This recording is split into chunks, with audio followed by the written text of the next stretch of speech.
Long Range User Utah. We're back here at SHOT Show 2019. Be sure to check out our other video with David where we go through his philosophy on load development, which was really interesting. Some stuff that I totally mind-blowing. So David's got some cool new products for 2019 we want to talk about. I think we talked about a little bit in our video last year, if you go check that one out, about the little ring on the bullet. Right. And he's going to talk more about that here, and I'm gonna show them up close here too.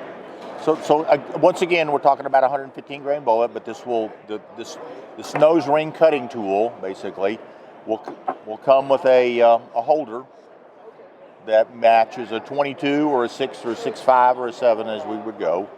And what we're doing is we're cutting an annular ring on the nose of the bullet. And what that does is it creates a boundary layer drag function and it uniforms it. So what it does in layman's terms is it takes your little box of bullets that were brothers and sisters and it makes them almost identical twins. And so the easiest way to say that is if this bullet had a 30-point G1 spread at 1,000 yards without the nose ring in a 10-shot group, and I put the nose ring on it, and I can put it in various spots, which we'll talk about, I'm going to reduce that 35-point G1 spread to something that's 10-ish or less. So if the group was 6 inches tall at 1,000 yards and you put a nose ring on it, it now was reduced by a factor of say 2, maybe 3. So it's now half the height that it used to be. And each nose ring tool is adjustable if you break it loose here when it's all together in thousandths increments, and so there'll be an instruction manual with it. You can run it with your drill gun, or you can run it in a little lathe. You don't have to turn this very fast.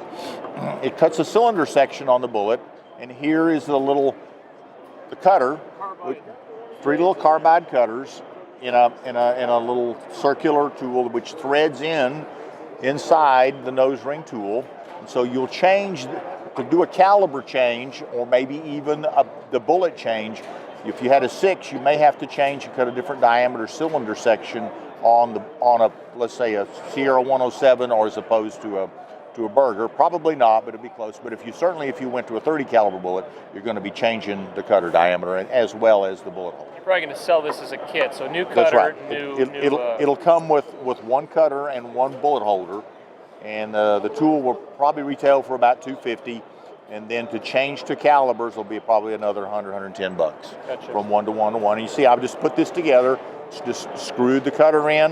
Now I'm going to screw the bullet holder in. And then, now if you notice where the annular ring was on this is kind of exciting to me. I can cut the annular ring in various spots. And I've shot all these over an ailer with extensive testing. But there's a little disappointed, it's closed nose 115, so the transition ridge about the top of my fingernail. And so I've cut this annular ring back in the hollow point or the dead air space of the bullet. And the cylinder section is about 12.5, 13 thousandths deep and at 45s off the backside. But this bullet not only now has the boundary layer drag function, but this is also now a hunting bullet, because when you shoot something, the hip will fail and go into the lead core. And explode. And explode. Now, if I was only going to shoot targets with this, then I would cut the ring a little further forward. And so I would adjust my tool. I'd have a little different diameter cylinder section cutter, and I would cut it just like this. And of course, you just spin it a few shots. And if you'll carry that up, there's a little burr on it. You need to wipe that off. Wipe that off, Bryce. Anyway, I'm not spinning it under power. But what you've got is you've got 2 rings there. Obviously, we're only going to use the bullet with 1 ring, but it gives the same boundary layer drag function results. And something to think about is everybody says, oh, the plastic tip bullets are the rage now, and everybody goes, they hold very, very good drag function numbers, and they do. And everybody goes, well, it's because the plastic tip, they all came out of the mold. That's really not what it is. It's because there is a little bitty ring in where they form the plastic tip to the bullet jacket. This creating a boundary layer drag function, and that's why they're very uniform. So it's kind of creating a little bit of, kind of flaring off the air right just there. Just a little bit. But if you think about it, for a hunting bullet aspect, obviously a large hollow point, they try to make it where it'll expand. And a plastic tip bullet, it doesn't have a lot of expansive qualities to it from the plastic portion of it. It does from the exposed diameter of the hollow point. But when this fails on this back little juncture, little cylinder section nose ring, it shoves that solid bullet tip into the lead core, and it really blows up. I saw some pictures. So now you actually have a match bullet that gives you the best accuracy that you can go use for a hunting bullet. And this would apply to any of these jacketed lead core bullets, a 30 caliber, or a 338, or 6 millimeter. Take that great target bullet, you can turn take it into that, a hunting bullet. That's right. Now you're gonna, on some of the bullets, you're always gonna have to close the nose. You know, the 115s come with the closed nose, the Sierras come with the closed nose. With a Burger, one other thing to note, when I cut the ring on it, on this particular shape bullet, my G1 BC goes from say 625 to about 610. Goes down a little bit. But if I did it on a Burger 105 and I closed the nose and I cut a nose ring on it, the BC goes up about 25 points. If I took a new Sierra, which has a 27, 28 caliber ogive sleek bullet that's already got a closed nose, and I cut the annular ring on it, it doesn't change the BC. It does uniform the drag function. And of course, depending on where you cut it, you make a hunting bullet. So you might lose a little BC, but you're creating a lot more consistency bullet to bullet to bullet because of that. That's right. Or you may increase the BC depending on the brand of bullet. But you need a bullet pointing setup in order to to get that result if you don't have one that's coated. So you can actually buy a bullet pointing die. In fact, I might put a link here in the video from Brownell, Sinclair's, whatever. And basically, it's just another die, and you run it in there. And if it's got a little bit of an open, hollow point, it just closes it up and increases the BC a bit. Yep. And you can also go to like John Hoover or John Whidden. They both make excellent pointing dies. Yep. And we may end up selling one too, but at this point in time, not. This tool will be out in 2 or 3 months, and it really, you can see the difference at 100 yards. Okay, so. That's cool. Well, to me, the exciting thing is the expansion to be able to take a really great target bullet and make it into a hunting bullet. It's exciting for me too, yeah, because I got this kind of when I used to go baboon hunting, and I shot these over the Ailer, and I went, well, look at this. It's more consistent. Yeah. And consistency is the name of the game for accuracy. Yep. Anyway, nose ring tool. So just a little quick review there. So once again, just like you would like a trimmer, you put this in your drill. The interior is gonna spin. You're gonna take the bullet, and go. That's it. Done. It's pretty close. Next one. Yep. Cool. What else? You got some other cool stuff. Some gold dust. This is a new product this year. It's called gold dust. It's called Tubb dust. Excuse me. We were going to call it gold dust, but we got gold medal and we got gold dot and we got gold. So we just call it Tubb dust. And what this is something that I've been testing for 3 years. I've had a beta testers test for 2 years, and it's a little powder that you put in. It's a little powder that you put inside your powder. You coat your powder with it. That's right, folks. We said you're going to coat your powder. Right. You coat your powder, and what this does is this eliminates copper fouling. And I will tell you, it'll come in a container that has 350 grains, costs about $35. You use 10 grains to a pound, and your copper fouling disappears. My beta testers that I divvy this out because I worked on the formula a little bit, when they would run out of their gold dust, they wouldn't load any more ammo. So it's that impressive. So maybe for those that don't know, what is the problem with copper fouling? Because a lot of guys are probably like, okay, so I don't have to clean my gun anymore? I mean, what's really the... So when you launch the bullet, you atomize a little bit of the jacket material. And as the Meaning you soften it up? You have little particles that are coming off. Okay. Small particles. And as they get down the barrel and the temperature goes down, typically toward the last 2 or 3 inches of the barrel, because it's a little cooler, then they reform on the lands and the grooves. And so you see little copper streaks.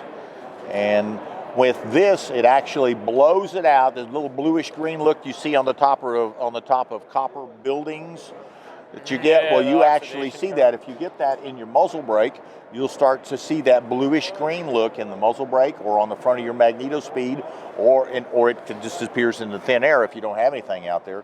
and you look at the end of your barrel, and it doesn't show those tendencies of having the copper fouling that it typically did before. So, and I cannot say enough. This lets you go between cleanings, extend it 2, 3, 4 times between cleanings. And no adverse effects so far? I mean, no change in powder burn rate. Obviously, this is not a carcinogenic setup. Just don't breathe the dust, you know. And a good way to see it is there's a magneto speed, and if you look at the magneto speed, the front of it with the muzzle brake, you can see the muzzle brake is catching the blue-green as well as it's blowing it out the front and into the air. So, Tubb dust, I'm telling you, try some of it. You'll go, wow, I wish I'd have seen this before. I wish I'd have seen it, known about it 20, 30 years ago. So, that's cool. Anyway. How do you come up with this stuff? Just pay attention. Keep looking. Yeah. How about this muzzle brake? The muzzle brake is a 5-star muzzle brake. We started it last year. Not new. It's been out. It's out. I have different parameters for muzzle brakes. Obviously, I want to reduce recoil, but the fact that it reduces at 50% or 55% or whatever it may be is kind of inconsequential to me. I want it where it blows the gas sideways, not back at me. I want it where it doesn't disturb the dirt below me. I want it where I have a set of vertical holes where I can control it, and I want it so that I can tune it. Now, this is an asymmetrical brake, so it's got 5 ports. It's got 2 that come out here, 1 that comes out here, 1 that comes out up here, and 1 that blows it up. And why we do that? Because this helps you stay on target better. When your gun torques, goes this direction, there's more gas coming out of this side than this side, or a redirected gas direction.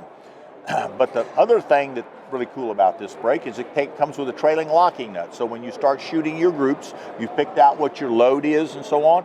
You go to the range, you shoot a 3-shot group, you break it loose, you screw it out of turn, you run the trailing locking nut up against it, you shoot another 3-shot group, and you just keep doing this for 5 or 6 revolutions. And I promise you, you will find one of those revolutions that your gun shoots better groups.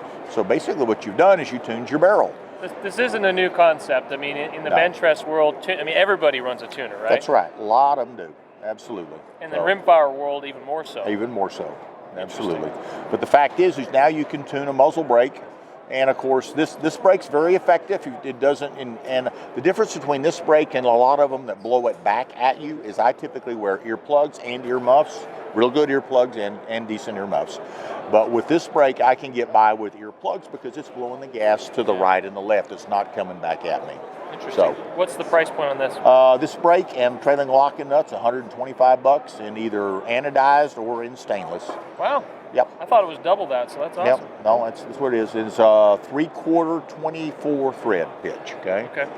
So you have to bore out the ID hole for the caliber. It's a first 6 now, basically. Okay. And I like so to see where they're 6. If you want to do anything else, you got to take and I would tell you, if you do it and you bore it, do it 15 over on each side, so 30 over what the caliber you're going to shoot. So safety's yeah. sake. Okay. So available on our website, davidtubb.com. So. Cool.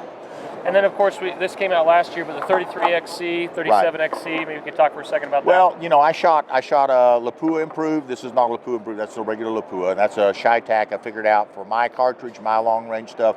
I wanted something that I had a Lapua bolt head because there's lots of Lapua bolt heads around. There's not very many Chi-Tacs. When you go that direction, you got to buy bigger everything. Big old action, yeah. So whenever I do something and come out with a case, 33XC, you can neck it up to 37. That's a little bit larger diameter.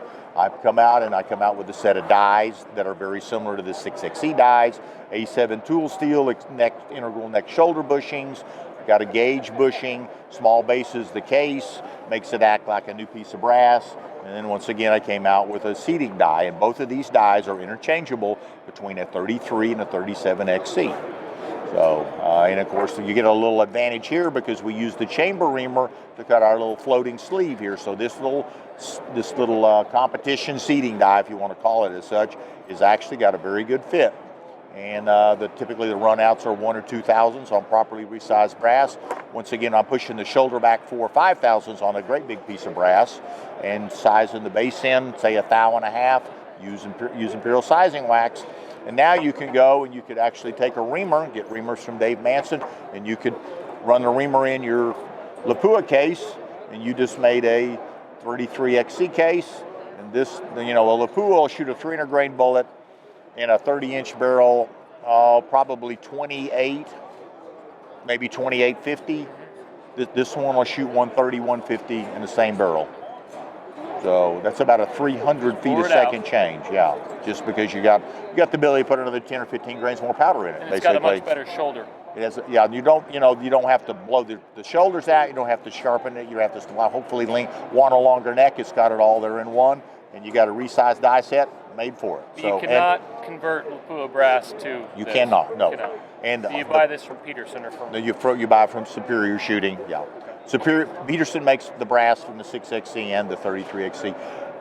And the one thing to know is these are 7/8 by 14 reloading dies. So these fit your reloading press you currently have. Big deal. If you're thinking about getting into ELR and you're looking at a 375 or 416, you got to factor in that you've got to go to a bigger press, bigger dies. Everything is on the next scale. It's like going to a 50 cal. That's right. So this one, none of that. Sure. Awesome. Anyway, it's good products. Cool. Anyway. And then this thing, you probably guys may ask. So one of the cool things he does with the ZRLR is he's able to actually record his velocity right on the gun for every shot. So if he's got one that falls low, and the velocity was lower because of extreme spread or standard deviation, he's got this mounted on his rifle, so he's getting that speed each time and be able to read that. He's actually got a little shelf where he can see that magneto speed on there. So pretty cool. That's a new product this year. Yeah, on a Tubb gun, but it will work on any Picatinny rail setup. So anyway, something to know. Awesome. Well, thanks again, David. Always Thank a pleasure you, Bryce. to come down. Yes, sir.